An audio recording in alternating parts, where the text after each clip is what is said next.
Hey everyone, coming to you from Portugal's capital, Lisbon.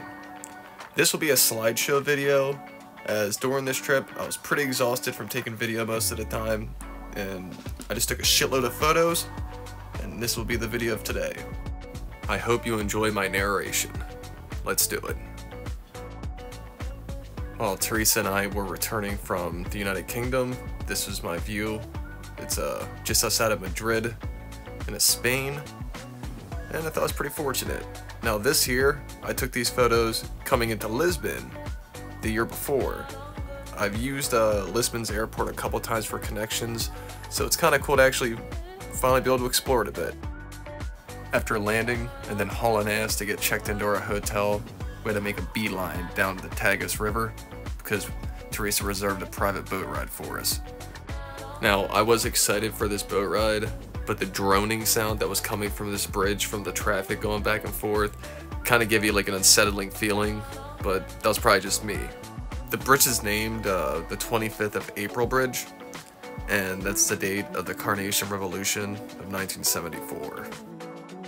Now, the bridge looks familiar. It was built by the United States Steel Export Company, which is based out of New York, and it's the same company that designed the Bay Bridge of San Francisco. Here in a few moments, we'll be coming up on the Monument of Discoveries, which has about, I think 32 to be exact, famous Portuguese explorers on it. Now, off the top of my head, I know at least one's Magellan, and the rest are probably, here, let me check. I got here, it was built on the 500th anniversary of Henry the Navigator's death, and he is the one in the very, very front, Henry the Navigator. But, you know, I'll put a link in the description to add more of who exactly is on it. So, next up is Belém Tower. It was originally called Tower of St. Vincent.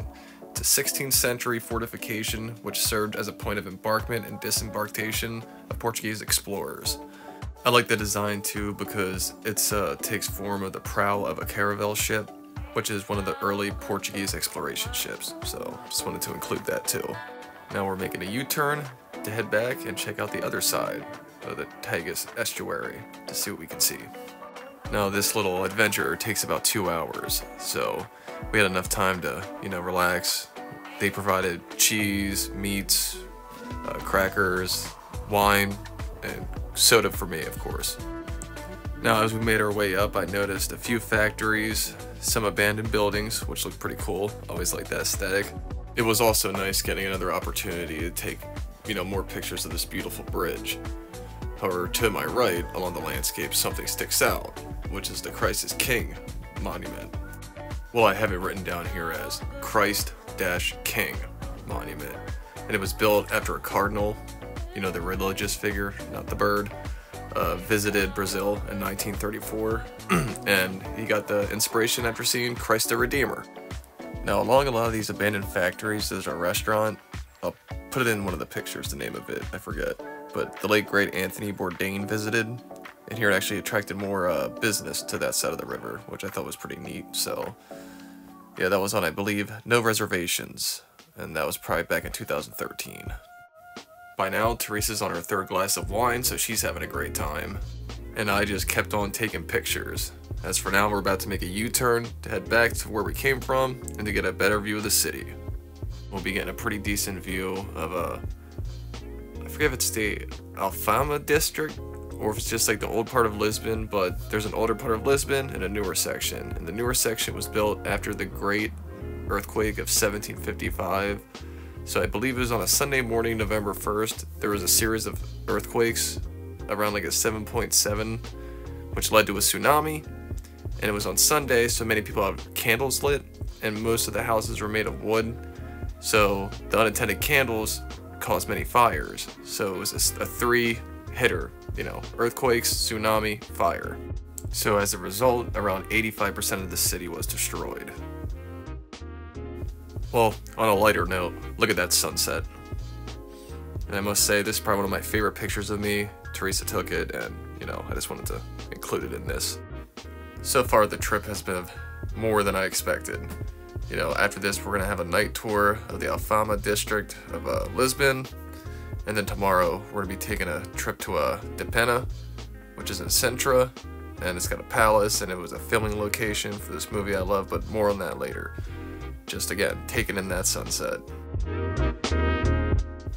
Now, as our boat ride came to an end, we only had a few minutes to grab something to eat, so we went to this one restaurant right off the dock there, and we ate within 5 minutes before we had to get our Uber. We had a night tour of the Alfama district, so we made it there within like 5 minutes to spare also, so we got lucky. Everything went according to plan. The first site we encountered on our tour was, if it was Portuguese, I believe it's pronounced Fado Vadio. If not, Fado Vadio is how it's spelled, but again, I hope that's close enough. Anyway, the woman in the mural is Amalia Rodriguez, who was known as the Queen of Fado. Now, to me, Fado is like Portugal's flamenco. Now, don't say that, while in Portugal, because they'll get pissed, or at least our tour guide kind of did. You know, like Spain and Portugal are big rivals in a lot of things, like football. You know, they're soccer, so they don't like being compared at all. But a little background, like Fado originated in Lisbon during the 1820s, possibly even earlier. That's like at least when it became more mainstream. Fado also influenced churros, if I'm saying that correctly, in Brazil, much like how, you know, Spain's flamenco influenced South America's the tango. At least that's what I read when I looked this stuff up. Alright, this photo marks the end of the night because that's our dinner before we ended the day. Outside of Sintra village is a place called, I believe, Chalet Bister.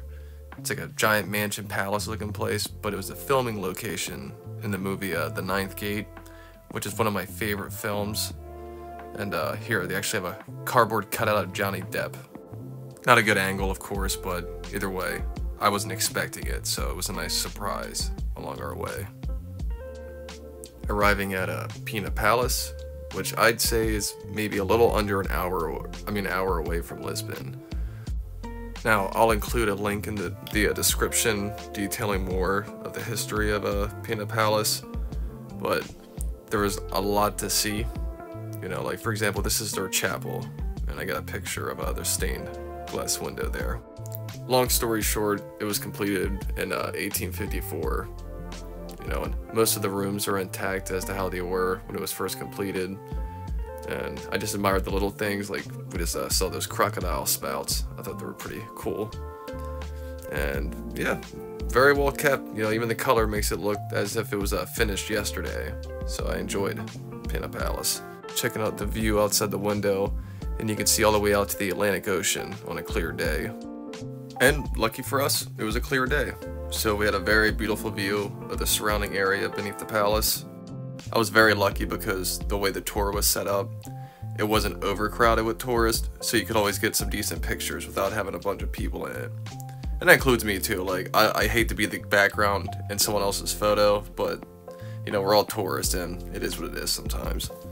Now our palace tour was drawing to a close, so I know we had a quick cup of coffee, and then we made our way back down to Sintra village.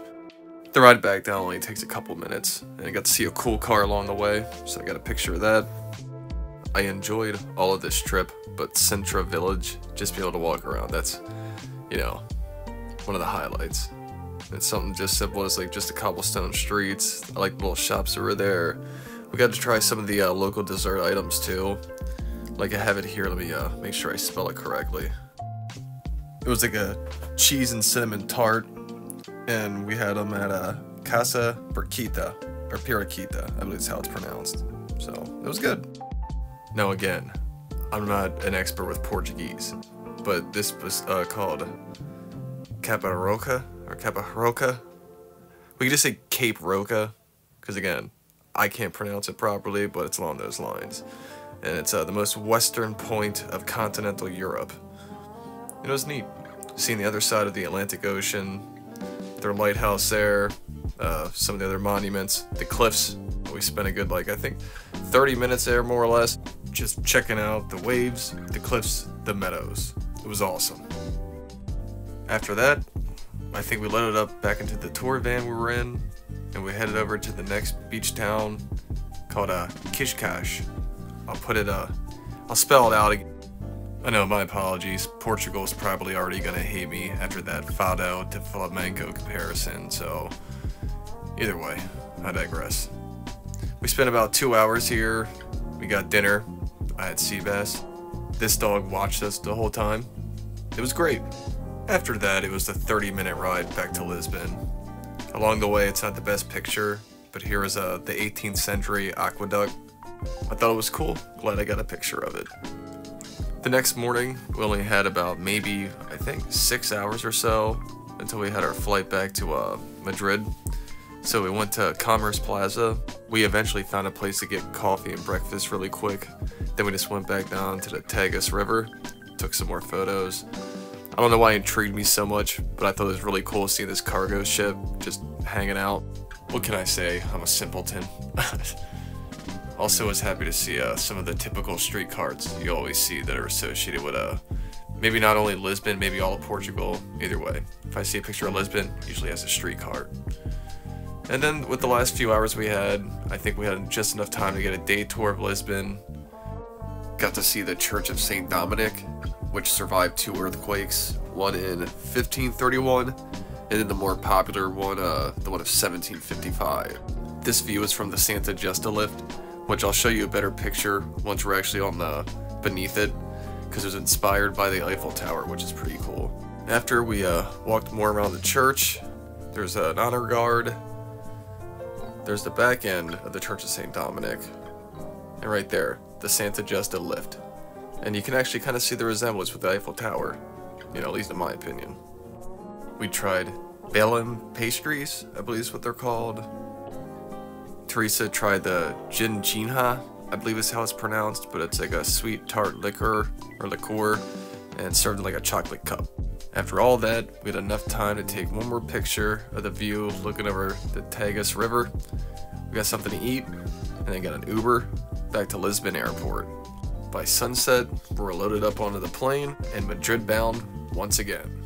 That concludes our brief trip to Portugal. In the next video, we'll pick up where we left off in Madrid. Thanks for watching.